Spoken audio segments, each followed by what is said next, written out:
1, 2, 3.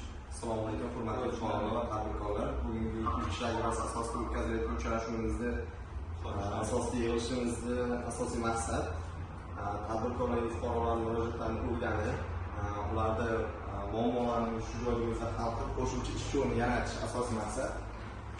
Shu sababli sizlar bilan birga yig'ilib turibmiz.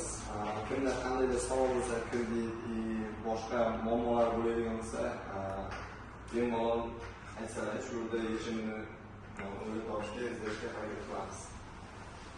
Masalan, sizning marfuqdan shu issiqxona qurmoqchi edim. Shunga 17 million so'm kredit so'rayapman. Shu issiqxona qurib, ikkita insonni ish bilan ta'minlash. Tushunarli.